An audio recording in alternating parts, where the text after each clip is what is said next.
Hi, hope you are well. In this video, I want to talk about the trachea and bronchus. First, let's see the trachea. The trachea is a fibrocartilaginous pipe located in front of the neck. It's palpable and you can palpate it easily in lower part of the neck. As you see, it begins just below the cricoid cartilage of the larynx. Here is the cricoid located at the level of the C6. So you can say the upper end of the trachea is located at the level of the C6. Yeah. It descends in the neck, in front of the neck, enters the superior mediastinum, passing through the superior outlet. And here in the mediastinum, it splits into two main bronchi at the level of the intervertebral disc between T4 and T5. The trachea is formed by several cartilaginous rings, and here you can see the trachea from its anterior aspect or anterior view. And here you see the trachea from its posterior aspect. And here, just behind the trachea, we've got the esophagus. Here is the trachea, and here is the esophagus, just behind the trachea.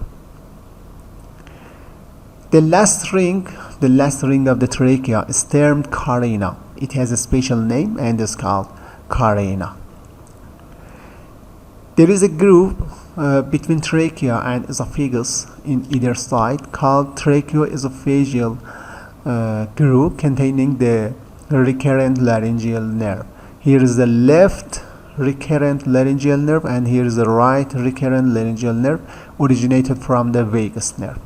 Here is the vagus, and here is the recurrent laryngeal nerve located in the tracheoesophageal groove.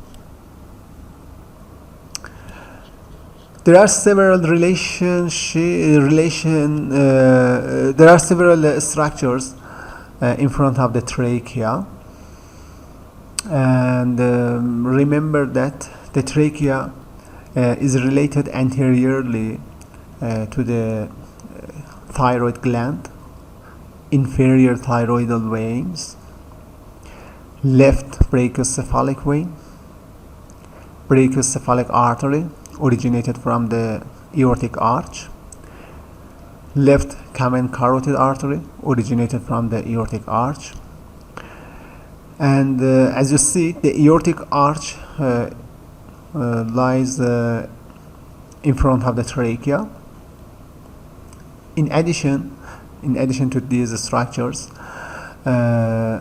remember that the deep cardiac plexus, deep cardiac nervous plexus lies in front of the trachea. Here is the superficial cardiac plexus located in front of the aortic arch, and here is the deep cardiac plexus, and as you see, the deep one is located in front of the trachea. In addition, the upper part of the thymus lies in front of the trachea. So remember that the thymus, deep cardiac plexus, aortic arch,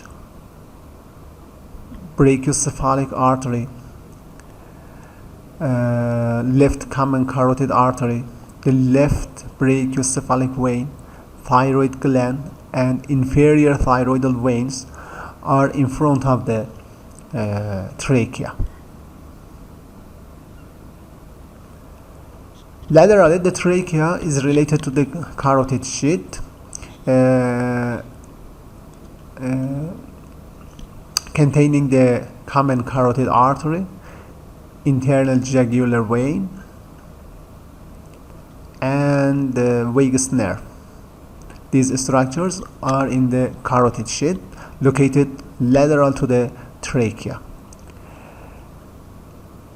In addition to the carotid sheath, we've got the paratracheal lymph nodes and the apex of the lungs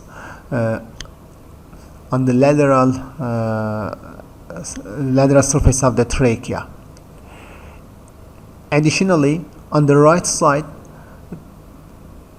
the azygous vein is located lateral to the trachea. Here is the trachea, and here you can see the arch of the azygous vein, and as you see, it's located on the lateral side of the trachea. The trachea is supplied by branches from the inferior thyroidal and bronchial arteries. The bronchial arteries, in addition to the bronchus, supply the lower third of the trachea. Innervation of the trachea is supplied by branches from sympathetic and parasympathetic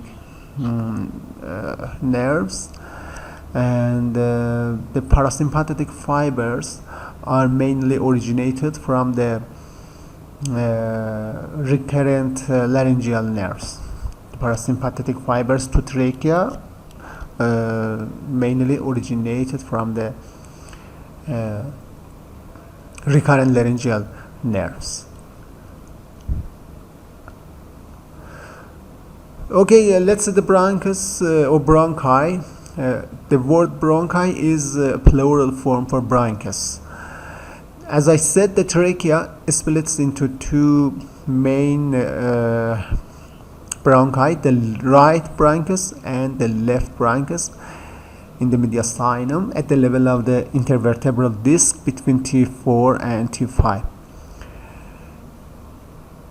Here is the right main bronchus, here is the left main bronchus, or you can say the right primary bronchus, left primary bronchus.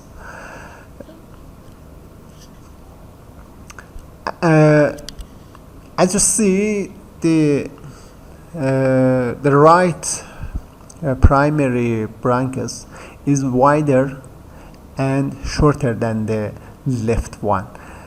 Note that here is the primary bronchus and here are the secondary bronchi. Okay, just here is the primary bronchus, and here we've got the left primary bronchus and here are the left secondary bronchi. So as you see, the right one is shorter than the left bronchus. Yeah. Remember that there are three main differences between the right and left bronchi. The right bronchus is wider, shorter, and takes more vertical course than the left one. Anteriorly, the bronchi are related to the pulmonary vessels. Here are the pulmonary arteries and here are the pulmonary veins, and as you see, they are located in front of the bronchi. The left bronchus is related posteriorly to the descending aorta. Yeah, the descending aorta passes just behind the left bronchus. The bronchi are supplied by the bronchial arteries. The left bronchial arteries originates directly from the descending aorta. However, as you see, the right one, the right bronchial artery, originates from the third right intercostal artery. Here is the first, here is the second, and here is this third intercostal artery. Yeah, The third intercostal artery originates from the descending aorta, and here, as you see, the right bronchial artery originates from the third intercostal artery.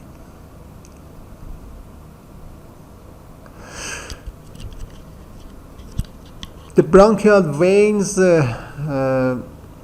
drains into the azygous system. The right bronchial vein drains into the azygous vein, and the left bronchial vein, as you see, drains into the accessory hemiazygous or superior hemiazygous. The accessory hemiazygous is also called superior hemiazygous vein. There are some important lymph nodes related to the bronchi. These bronchus, here is the hilum of the lung, and these lymph nodes are called hilar nodes or bronchopulmonary nodes. They drains into these lymph nodes called bronchial nodes. Here are the inferior tracheobronchial nodes, and here are the superior tracheobronchial nodes. And finally, these nodes drains into the paratracheal nodes. Like the trachea, innervation of the bronchi is supplied by the sympathetic and parasympathetic fibers. Thanks for your attention. Hope this video was useful for you.